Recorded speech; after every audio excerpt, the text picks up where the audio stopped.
সূরা বাকারার দ্বিতীয় আয়াত, আল্লাযীনা ইউমিনুনা বিল গায়বি ওয়া ইউকিমুনাস সালাতা ওয়া মিম্মা রাযাকনাহুম ইউনফিকুন।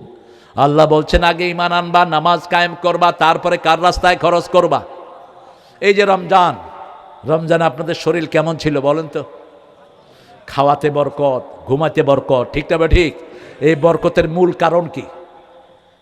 সালাত। মূল কারণ কি?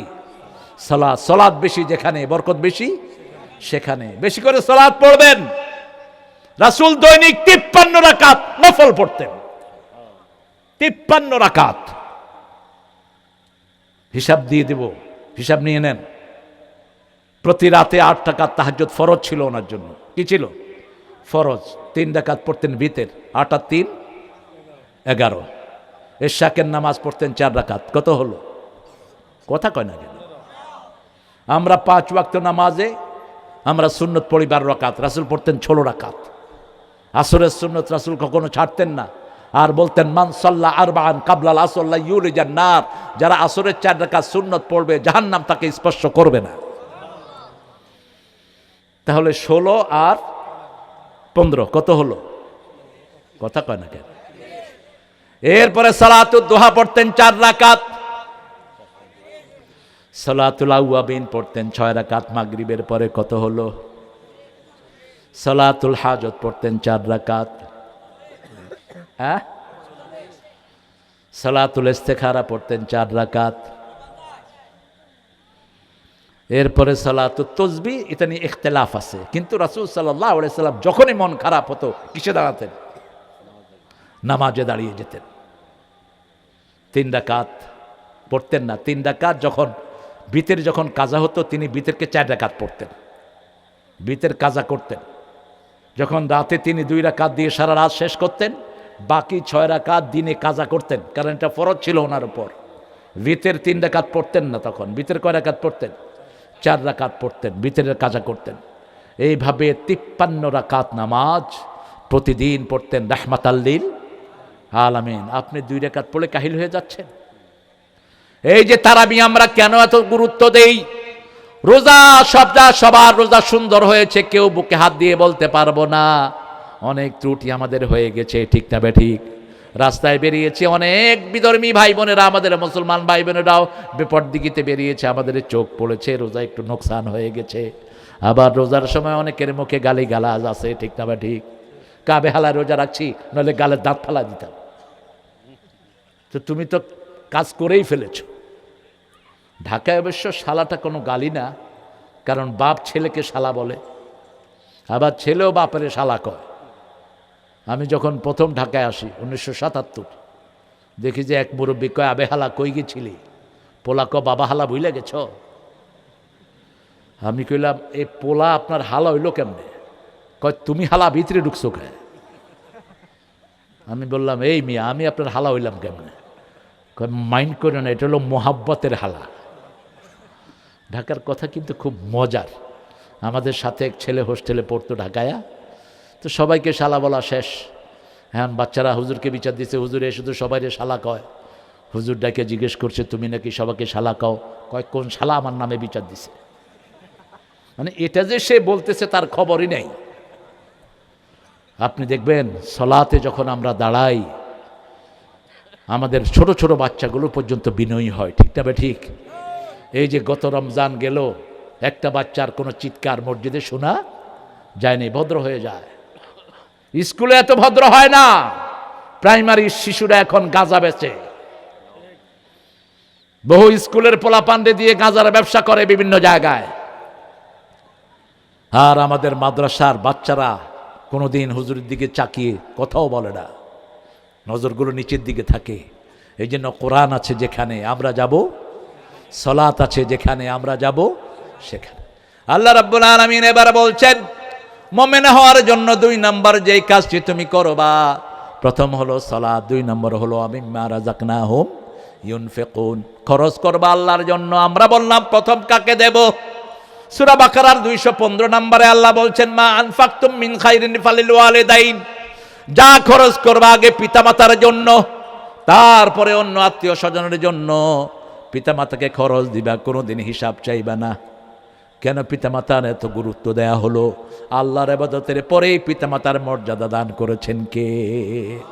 ওমর ফারুকের সন্তান আব্দুল্লাহ ইবনে ওমর রাসূলকে বিচার দিলেন, ইয়া রাসূলুল্লাহ, আমার আব্বা আমাকে বিয়ে করিয়েছেন, কিন্তু এখন আমার বিবিকে তিনি খুব একটা দেখতে পারেন না।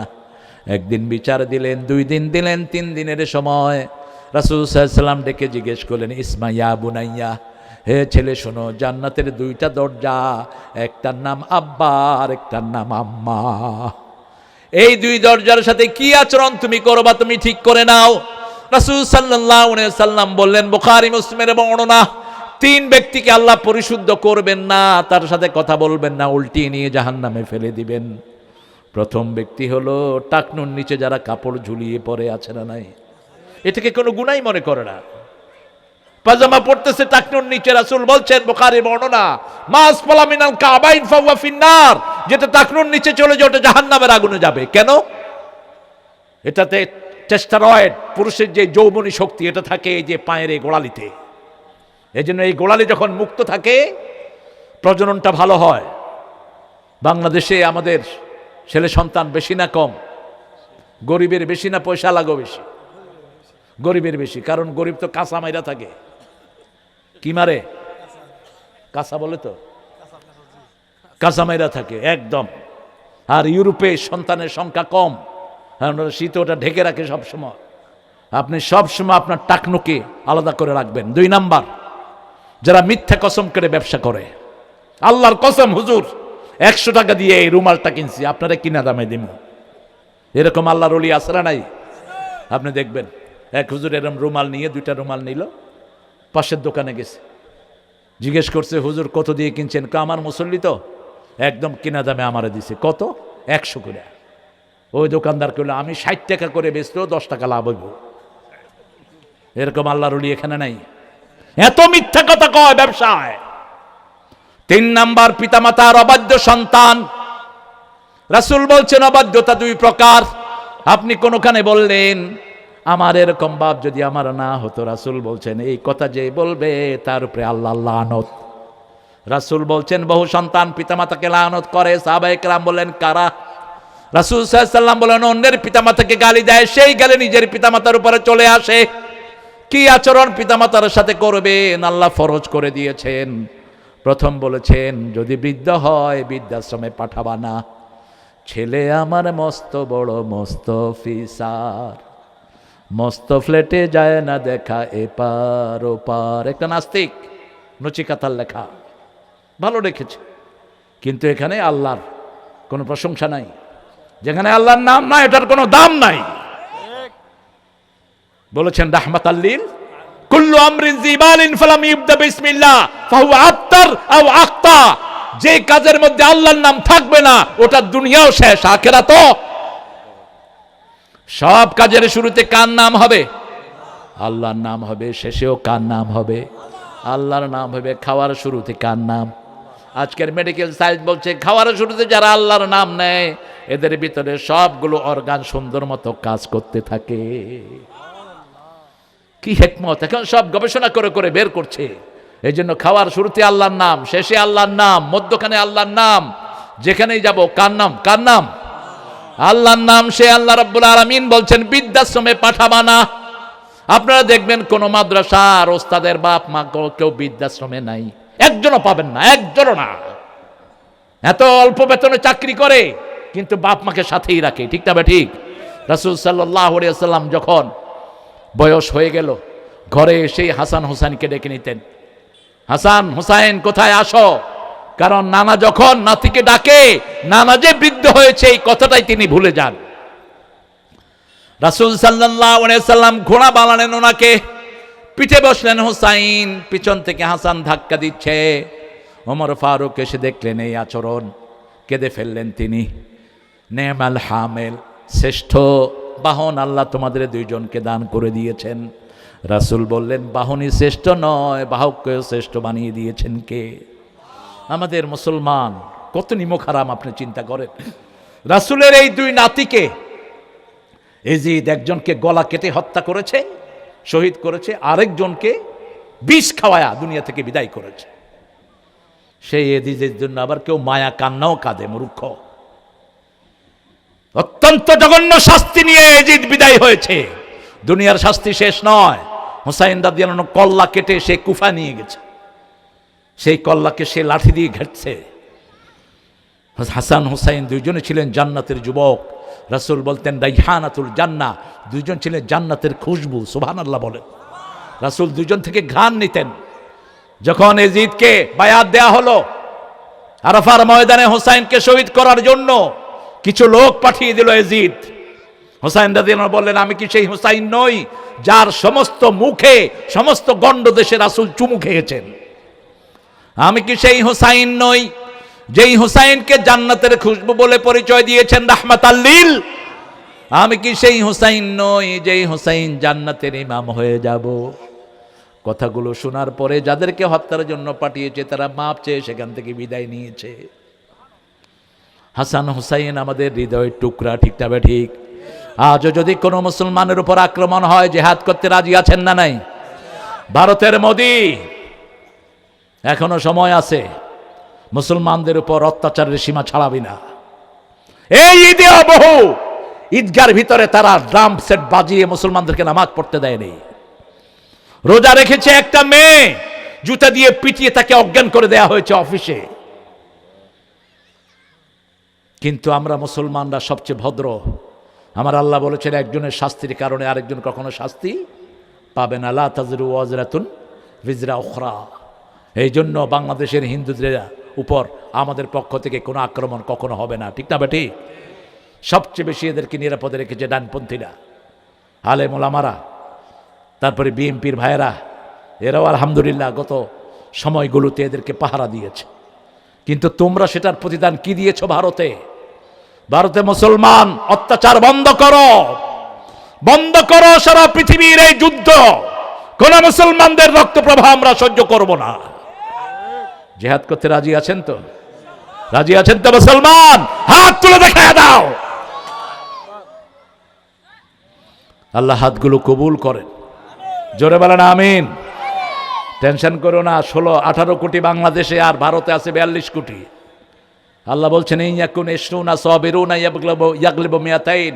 তোমরা যদি 20 জন ধৈর্যশীল মুসলমান হও, 200 কাফের উপর আমি বিজয় দান করে দেব। কয়টা আসত তোরা? কয়টা আসত? ভুলে যেও না, লক্ষণ সেনের গোষ্ঠীকে ইখতিয়ার উদ্দিন মোহাম্মদ বিন বখতিয়ার খলজি 18 জন মুসলমান নিয়ে বিদায় করেছেন, ঠিক তবে ঠিক? শাহজালালের সৈন্যরা এখনো আছে না নাই? গৌর গোবিন্দ পালিয়ে বেরিয়েছেন। শাহজালাল 4 জন লোক চাইলেন যাদের আসর কাজা হয়নি। কয়জন? 4 জন লোক চাইলেন, 15 বছর আসর কাজা হয়নি। 3 জন লোক বেরোলেন, আর 4র্থ জন ছিলেন তিনি নিজে। এবার বললেন আজান দাও।